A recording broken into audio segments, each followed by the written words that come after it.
Bienvenue. Aujourd'hui, on plonge dans une vision du futur qui est, disons-le, assez vertigineuse. On va s'attaquer aux prédictions d'Emad Mostaque, qui est l'ancien PDG de Stability AI. Et il nous donne un compte à rebours. 1000 jours. 1000 jours, c'est précis. C'est très précis. 1000 jours avant que l'intelligence artificielle, l'IA, redéfinisse, tout. Notre économie, notre société. Notre source principale est une entrevue fascinante où il développe sa grande théorie de ce qu'il appelle l'inversion de l'intelligence. C'est une expression forte. Tellement. Et notre mission aujourd'hui, c'est de décortiquer ça ensemble, de comprendre les bouleversements qu'il annonce et surtout d'explorer les solutions qu'il propose qui sont assez radicales. On parle d'une question qui donne vraiment le tournis. Qu'est-ce qui arrive quand le travail intellectuel, notre principal avantage comme espèce, ne vaut plus rien? Au pire, Ou pire, quand il y a une valeur négative. C'est vraiment le cœur de son argument. OK, alors, commençons par là. Ce concept central, l'inversion de l'intelligence. C'est puissant comme image. Qu'est-ce que ça veut dire concrètement? il le présente comme un changement de paradigme historique. On a eu l'ère de la Terre, l'ère industrielle, l'ère d'Internet, et là on entre dans une nouvelle ère où la valeur, c'est l'intelligence elle-même. Sauf que ce n'est plus la nôtre. C'est l'intelligence non humaine. Exactement.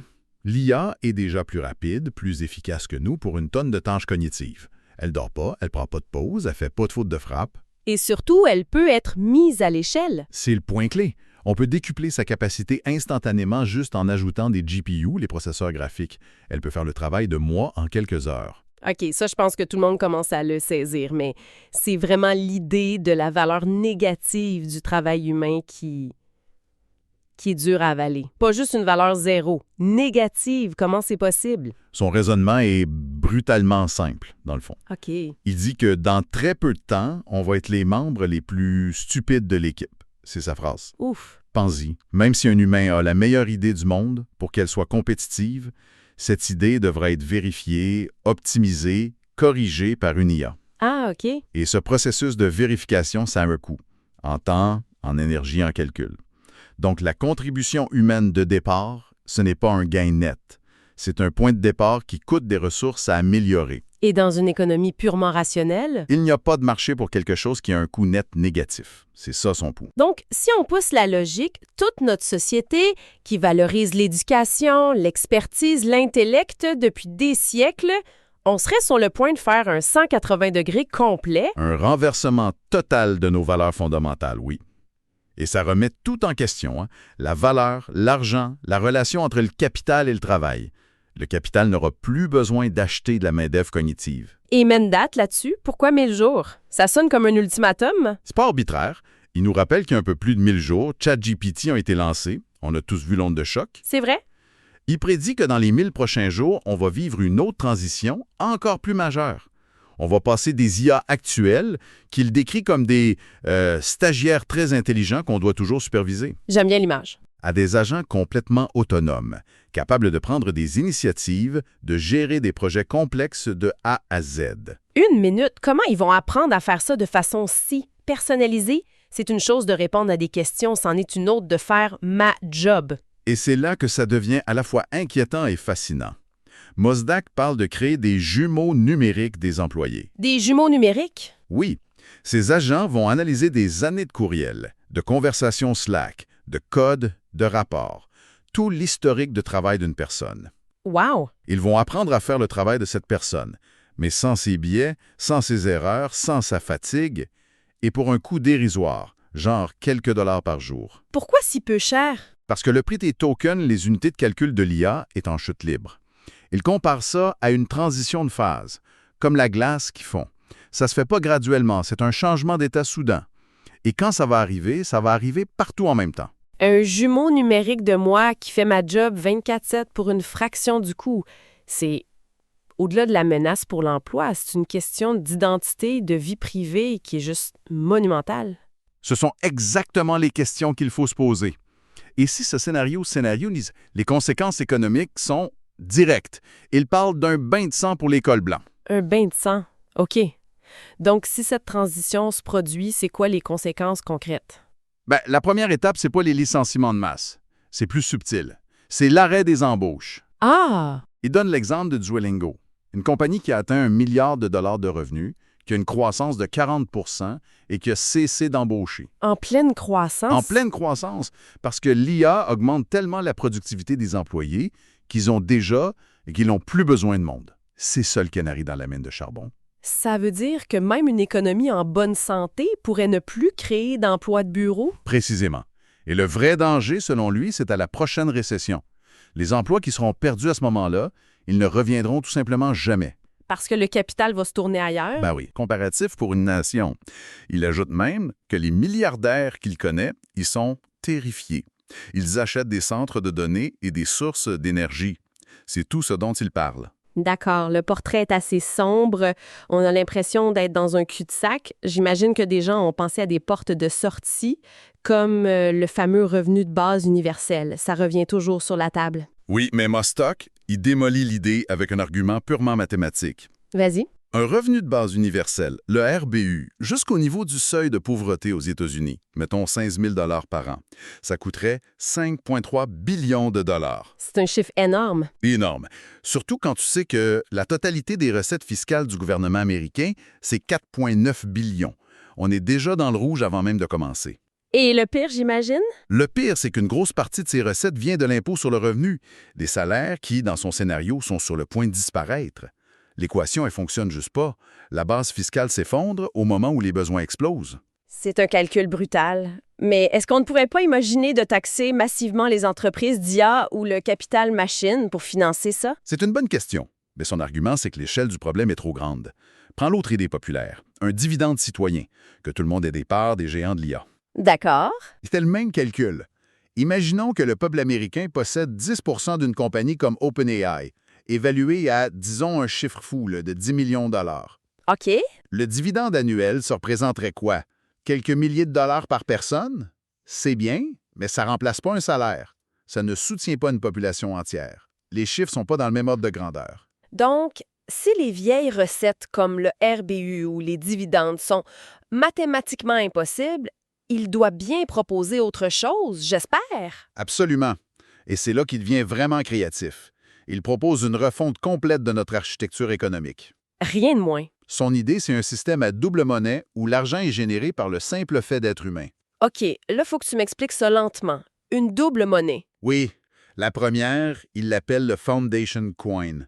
Pense à ça comme la nouvelle réserve d'or d'un pays. D'accord. Sauf qu'au lieu d'être basé sur l'or, sa valeur et sa sécurité sont garanties par la puissance de calcul allouée à des projets d'IA civique.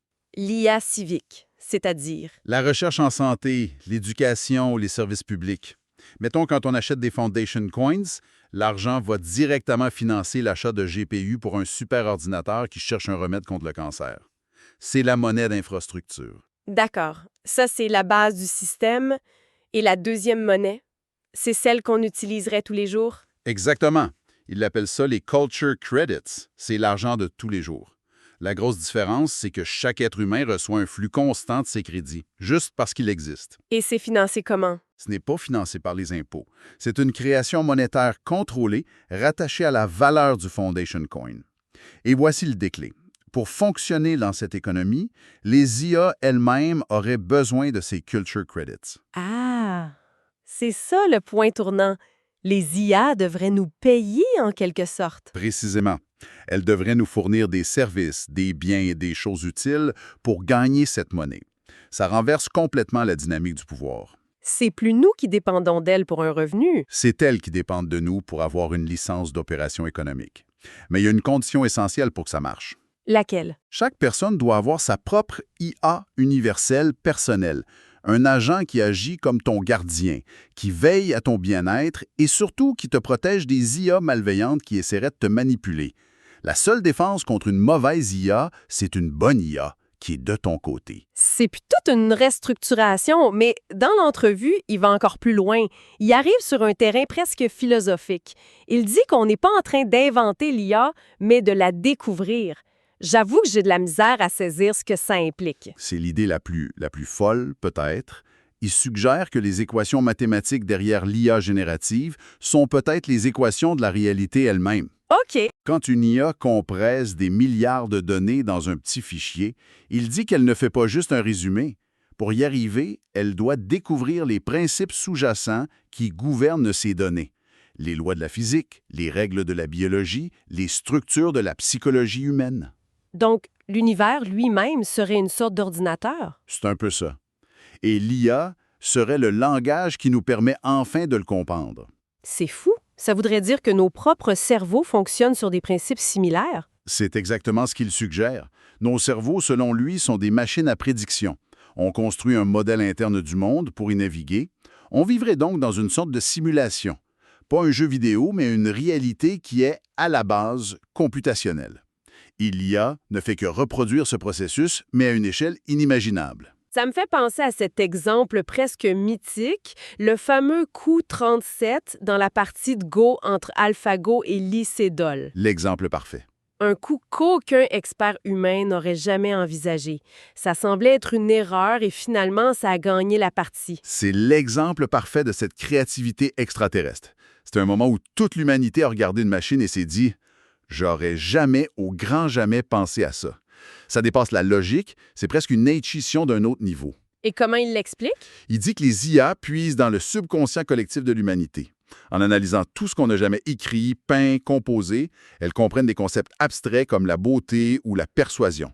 Pas parce qu'on leur a appris, mais parce qu'elles détectent les schémas, les résonances cachées dans notre culture. D'accord, récapitulons. On met un compte à rebours de 1000 jours avant une transformation radicale où la valeur du travail intellectuel devient négative. C'est ça. On a vu l'échec mathématique des solutions comme le revenu universel et on a exploré sa proposition audacieuse d'une nouvelle économie basée sur la valeur de l'humanité protégée par une IA civique.